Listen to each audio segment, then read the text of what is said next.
George Cornell, originally named George Myers, was born on November 13, 1927, and became known as a prominent figure in the London criminal underworld. He was a key member of the Richardsons, a gang from South London involved in various illegal activities, including extortion, torture, and scrap metal dealing. The Richardsons were bitter rivals of the Kray twins, who dominated the East End of London with their own gang. Cornell's fate was sealed on March 9, 1966, when he made the ill-fated decision to visit the Blind Beggar pub in Whitechapel, deep in the heart of Kray territory. Cornell had previously insulted Ronnie Kray, calling him a fat poof, which was considered a grave insult. When Ronnie Kray learned that Cornell was in the pub, he saw it as an opportunity to assert his dominance and settle the score. Ronnie Kray entered the Blind Beggar and, in front of several witnesses, shot Cornell in the head at close range. The murder was brazen and carried out in broad daylight, symbolizing the brutal power struggles between rival gangs in London during the 1960s. Despite the witnesses, fear of retribution kept many silent, complicating the investigation. However, the killing of George Cornell was a turning point in the Kray twins' criminal empire. It drew intense police scrutiny and ultimately led to their downfall. The Krays' reign of terror in London came to an end, but their legacy as some of Britain's most notorious criminals endures.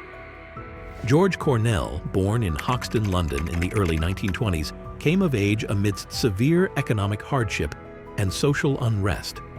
Hoxton, situated in the East End of London, was notorious for its impoverished and often dangerous neighborhoods.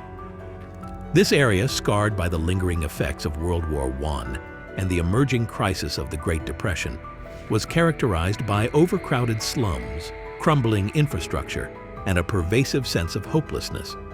Families like Cornell's faced daily struggles, as employment opportunities were scarce and survival was a constant challenge. The economic climate of the time exacerbated the difficulties faced by working-class families. With high unemployment rates and a lack of social safety nets, many residents of the East End found themselves ensnared in cycles of poverty and crime. Young men like Cornell, who grew up in such an environment, were often driven toward gangs and criminal activities as a means of securing some form of financial stability and status. Cornell's early life underwent a notable transformation when he and his siblings changed their surname to Cornell by deed poll, adopting the name of their stepfather, Joseph Cornell. This name change marked a significant shift in their family dynamics. Joseph Cornell, who married George's mother, Mary Ann Garrett, became a prominent figure in their lives. The adoption of the surname not only symbolized the blending of families, but also reflected George's transition into a new family structure. This change was more than a mere alteration of identity. It represented a critical adaptation to his evolving familial and social environment during his formative years. Growing up in the tough working-class environment of London's East End, Cornell was no stranger to hardship and the need to earn a living from a young age. At just 12 years old, he began working as a fish porter at Billingsgate Market, one of the most famous and busiest fish markets in the world at that time. Billingsgate, with its chaotic, bustling atmosphere, was a place where young boys like Cornell learned the value of hard work and the importance of making connections. The market was a melting pot of characters from all walks of life, and it was here that Cornell began to develop the street smarts and resilience that would later serve him well in the criminal underworld. Cornell's early life was marked by the typical struggles of a working-class boy in the East End. He attended local schools where education was basic and often interrupted by the need to contribute to the family's income. The environment in which Cornell grew up was one where toughness was valued, and many young men were lured into petty crime as a way of proving themselves and gaining respect in their communities. Cornell's work at Billingsgate exposed him to the rougher side of life in London. The market was a place where the strong survived, and young George quickly learned how to navigate the often brutal environment. The physical labor involved in carrying heavy loads of fish and dealing with the sometimes unruly market workers helped toughen him up. More importantly, the experience taught him how to deal with people from all backgrounds, a skill that would prove invaluable in his later dealings in the criminal world. Beyond his work at Billingsgate, Cornell also found employment at the nearby docks, a hub of activity and another breeding ground for illicit enterprises. The docks were a vital part of London's economy, handling goods from all over the world. But they were also rife with opportunities for those willing to bend the rules. Cornell, by this time a teenager, began to run credit rackets, exploiting the system to earn extra money. This early venture into crime was a stepping stone that introduced him to the darker side of London's economy and put him in contact with others who would later play significant roles in his life. It was during his time at the docks that Cornell forged important friendships with figures such as Lenny Hamilton and Billy Frost. These relationships were more than just casual acquaintances. They were bonds formed in the shared struggles and ambitions of young men trying to make their way in a tough world. Hamilton and Frost, like Cornell, were drawn to the opportunities that the docks presented, not just for legitimate work, but for the kind of under-the-table dealings that could provide a quicker path to money and power. The trio's activities at the docks marked the beginning of Cornell's deeper involvement in the criminal underworld, as they delved into schemes that blurred the lines between legality and outright criminality. By his teenage years, Cornell was already on the fringes of the criminal underworld. The lack of stable employment opportunities and the influence of local gangs led him to associate with individuals involved in petty theft, burglary, and other minor crimes. The East End during this time was a hotbed of criminal activity, with various gangs vying for control of different territories. The Kray twins and the Richardsons were two of the most notorious gangs, but many smaller groups also operated in the area, each trying to carve out a niche for themselves. Cornell's early criminal activities were relatively minor, but they set the stage for his later involvement with more organized and dangerous elements of the London underworld. He quickly gained a reputation as someone who could handle himself in a fight and was not afraid to get his hands dirty. These qualities made him an attractive recruit for more established criminal organizations looking to expand their influence. As George Cornell matured, his criminal endeavors evolved from opportunistic thefts to more structured and strategic operations. His formative experiences in the workforce had honed his physical resilience and keen instincts for reading people, skills that would prove invaluable in the high-stakes realm of organized crime. His early encounters with violence and survival had provided him with a gritty edge, while his capacity to understand and manipulate those around him became essential in navigating the complexities of criminal enterprises. In the late 1940s, as Cornell entered his 20s, he gravitated towards more formidable criminal associations. His connections with individuals like Hamilton and Frost, both emerging figures in the criminal underworld, expanded his network and provided crucial support as he delved deeper into organized crime. These alliances helped Cornell gain access to resources and opportunities that were critical for his ascent in the criminal hierarchy. During this period, Cornell became closely affiliated with the Richardsons, a notorious gang from South London. The Richardsons, led by the infamous brothers Charlie and Eddie Richardson, were known for their extensive criminal activities, which ranged from extortion and protection rackets to the most heinous acts of violence, including torture. The gang's reputation for brutality and their willingness to employ extreme violence to achieve their objectives made them a formidable force in London's criminal landscape. Cornell's integration into the Richardsons marked a pivotal shift in his criminal career. Transitioning from petty crimes to significant organized criminal operations, he quickly adapted to the gang's brutal modus operandi. His East End toughness, combined with his practical criminal experience, made him a valuable and trusted member of the gang. Cornell was involved in various operations, including enforcing the gang's interests and participating in violent confrontations. This period solidified his standing within the criminal underworld, setting the stage for his further involvement in organized crime. During this period, George Cornell's criminal career began to reach new heights as he played a crucial role in the expansion of the Richardsons' criminal empire. The gang, led by the feared Richardson brothers, was making significant strides in consolidating its power throughout South London. Cornell's involvement was instrumental in this process, as he was deeply engaged in the gang's various operations and efforts to establish dominance in the region. One of the primary areas of the Richardsons' criminal enterprise was the scrap metal business. Officially a legitimate industry, it served as a perfect cover for the gang's illicit activities. Under the guise of a legitimate business, they controlled the scrap metal trade through a combination of brute force and intimidation.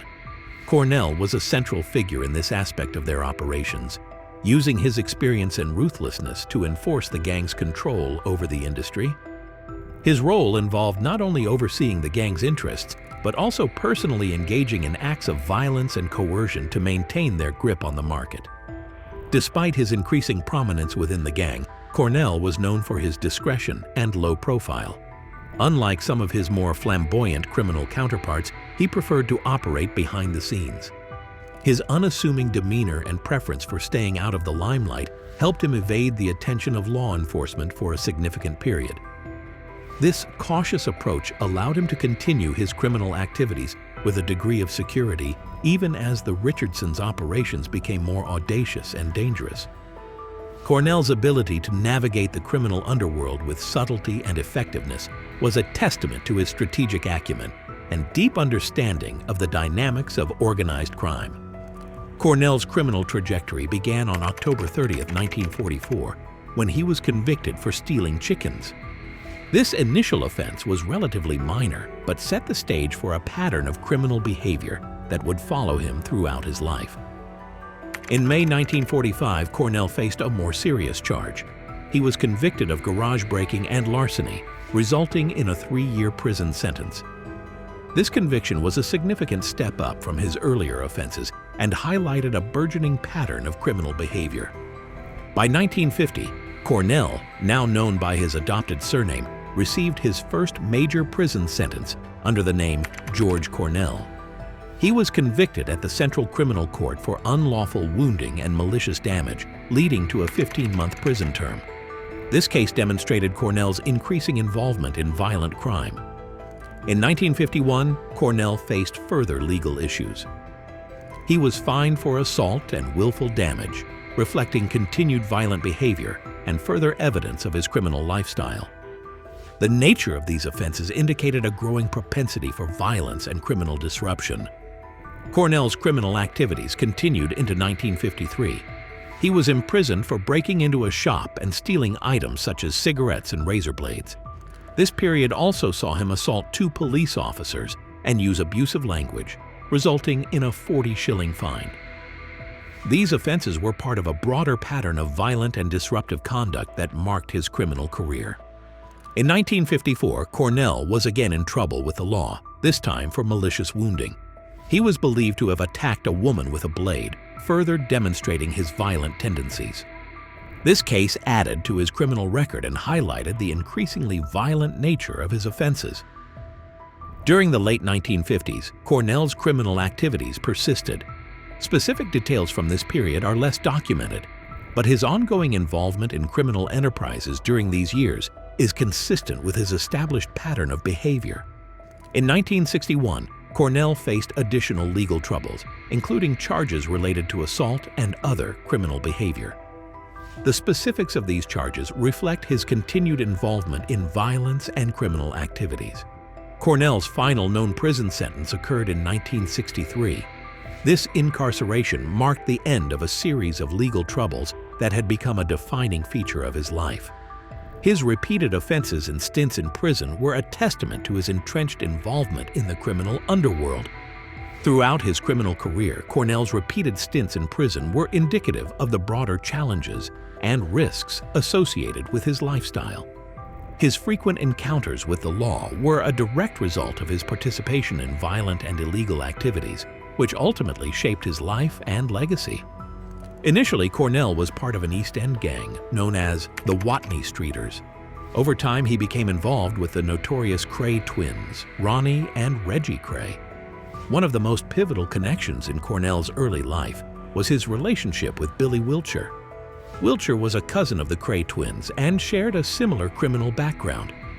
Cornell and Wiltshire's association began during their mandatory national service, a period of compulsory military service that was a common experience for many British men at the time.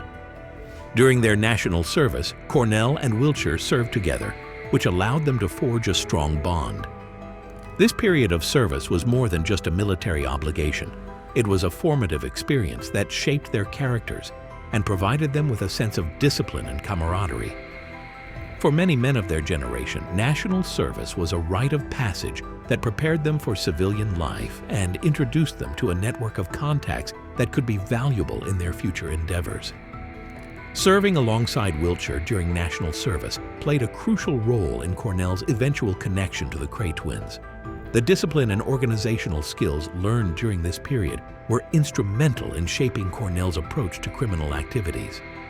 More importantly, the service allowed Cornell to establish relationships with individuals who were deeply entrenched in the criminal underworld, including the Kray twins. Serving alongside Wiltshire brought Cornell into closer proximity with the Kray twins, Ronnie and Reggie, who were quickly making a name for themselves as major players in the London underworld. While Cornell did not immediately become involved with the Krays, the connection through Wiltshire meant that he was always within the orbit of their operations. This link would become increasingly significant as Cornell's own criminal career advanced, ultimately leading to his infamous encounter with Ronnie Kray years later. Around 1964, George Cornell made a dramatic shift in his criminal allegiances by joining the Richardsons, a formidable rival gang led by the notorious brothers Charlie and Eddie Richardson, along with their associate Keith Ascom.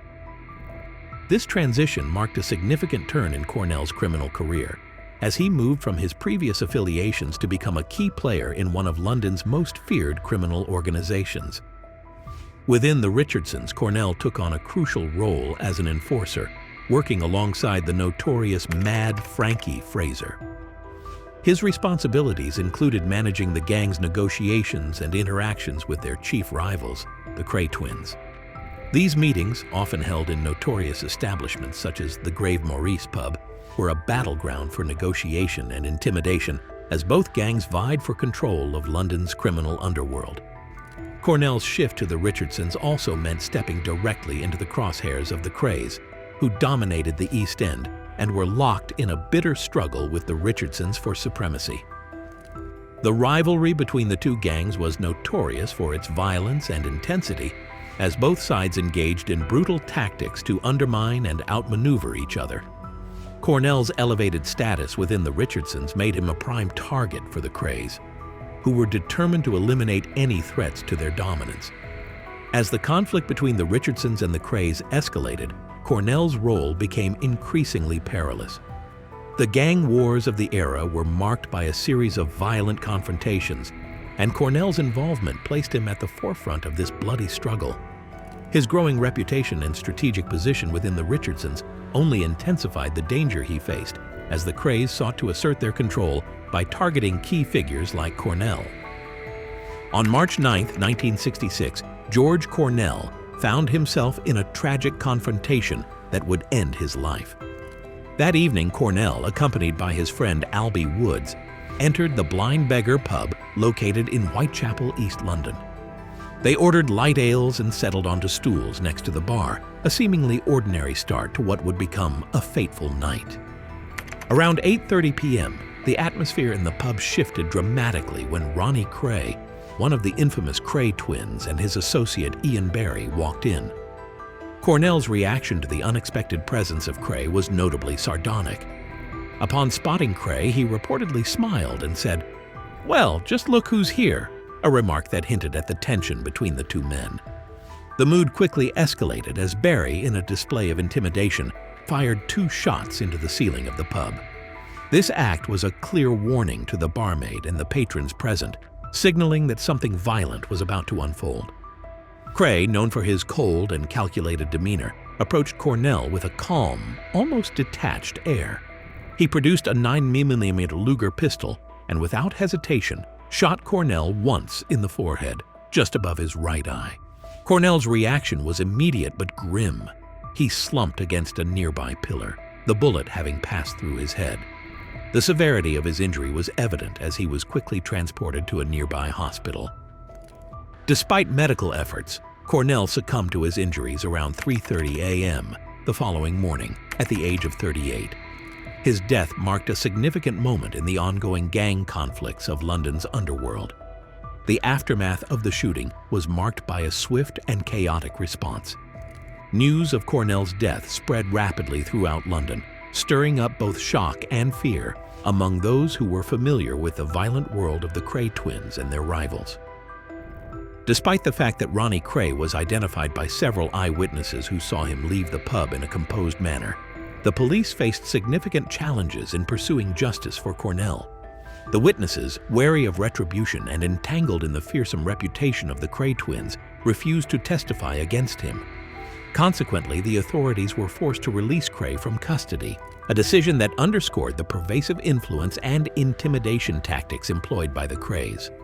Cornell's funeral took place at Camberwell New Cemetery in South London. His burial was a solemn event, marking the end of a tumultuous life that had been deeply entwined with London's criminal underbelly. Cornell's death was widely recognized as a pivotal moment, highlighting the brutal nature of gang rivalries during that era. He was notably the first victim of Ronnie Kray's criminal actions, a fact that would cement his place in the grim history of London's gangland. The circumstances of Cornell's death, combined with the inability of witnesses to come forward, illustrated the profound fear and control exerted by the Kray twins over the London underworld. It was a clear indication of the lengths to which these criminal figures would go to maintain their dominance and the challenges faced by law enforcement in tackling such entrenched criminal networks.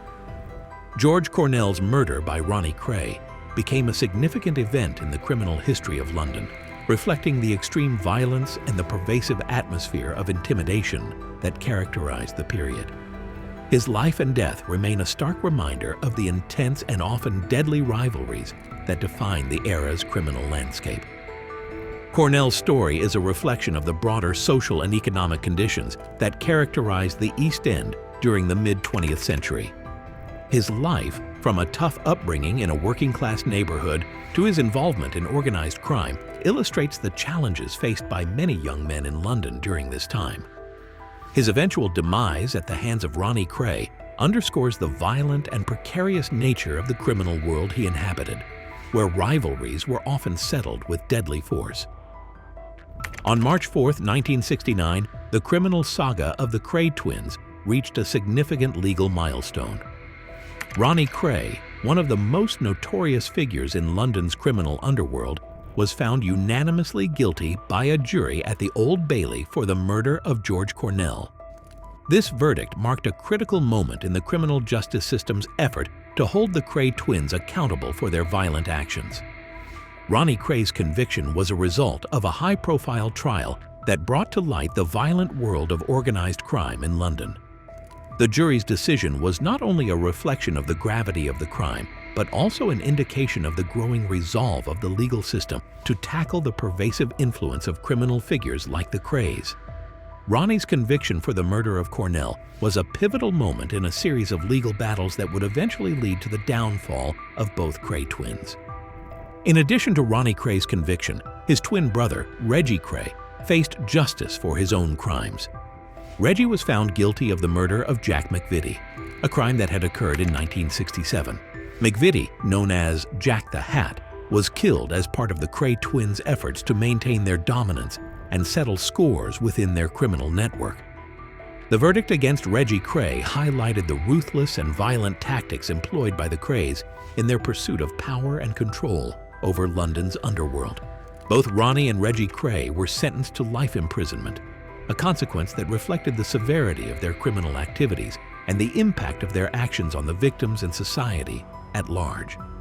Their sentences were a testament to the significant legal and societal efforts to address and curb the influence of organized crime. Ronnie Kray's life came to an end on March 17, 1995, at the age of 61. He died at Wexham Park Hospital in Slough, Berkshire, following a heart attack that he had suffered 2 days earlier at Broadmoor Hospital. Broadmoor was a high-security psychiatric hospital where Ronnie had been held due to his mental health issues and his criminal behavior. His death marked the end of an era for the Kray twins, closing a chapter on one of London's most infamous criminal dynasties. Reggie Kray's life also concluded with a notable event on October 1, 2000. when he passed away at the age of 66. Reggie had been released from prison on compassionate grounds due to terminal cancer. His release was a reflection of the gravity of his health condition and the compassionate considerations often afforded to terminally ill prisoners. Reggie's death brought closure to a life marked by violence, crime, and ultimately, a prolonged period of incarceration. The deaths of the Kray twins marked the conclusion of a tumultuous and influential era in London's criminal history. Their ascent to power and subsequent fall from grace illustrated the intricate and often brutal reality of organized crime during the mid-20th century. The Kray's criminal empire, characterized by both its audacious ambition and its ruthless methods, was emblematic of the broader challenges faced by law enforcement in confronting the pervasive influence of such criminal networks. The trials and convictions of Ronnie and Reggie Kray were landmark events in the legal and criminal landscape of the time. These high-profile cases underscored the difficulties faced by the justice system in tackling deeply entrenched criminal enterprises. The legal battles against the Krays not only highlighted the severity of their crimes, but also showcased the commitment of the judicial system to addressing the threat posed by organized crime figures. The eventual convictions and imprisonment of the twins were pivotal in signaling a shift towards more aggressive measures against the criminal underworld. Despite their downfall, the legacies of Ronnie and Reggie Kray continue to captivate public imagination and scholarly interest. Their lives and criminal careers symbolize the dual nature of organized crime, the allure of power and glamour juxtaposed with the harsh realities and consequences of a life lived in the shadows. The Kray's story remains a significant chapter in London's historical narrative, reflecting the dramatic interplay between crime, justice, and its broader societal impact. Their legacy endures as a stark reminder of the complex dynamics of organized crime and the ongoing efforts to combat its influence. The saga of George Cornell, from his early days in the tough streets of Hoxton to his tragic end at the Blind Beggar pub, encapsulates the violent and turbulent nature of London's criminal underworld in the mid-20th century. His journey from a working-class boy to a key figure in the Richardsons and his eventual confrontation with the notorious Kray twins underscores the brutal power struggles that characterize this era. Cornell's murder by Ronnie Kray was not just a personal vendetta, but a significant marker in the ongoing gang wars that dominated London's criminal landscape. The shocking event at the Blind Beggar highlighted the extreme measures that criminal figures would take to assert dominance and settle scores.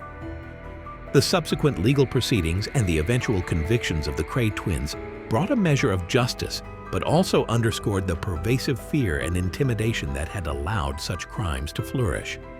The Kray twins' eventual downfall, marked by their life sentences and later deaths, signaled the end of one of London's most infamous criminal dynasties.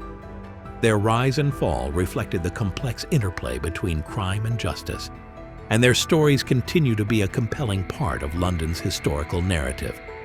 The legacy of George Cornell, intricately linked with the broader narrative of the Kray twins, serves as a poignant reminder of the violence and upheaval that marked this tumultuous era in London's criminal history. Cornell's life and death encapsulate the brutal realities of a life steeped in criminality, reflecting the relentless power struggles and treacherous dynamics that define the criminal underworld of the time.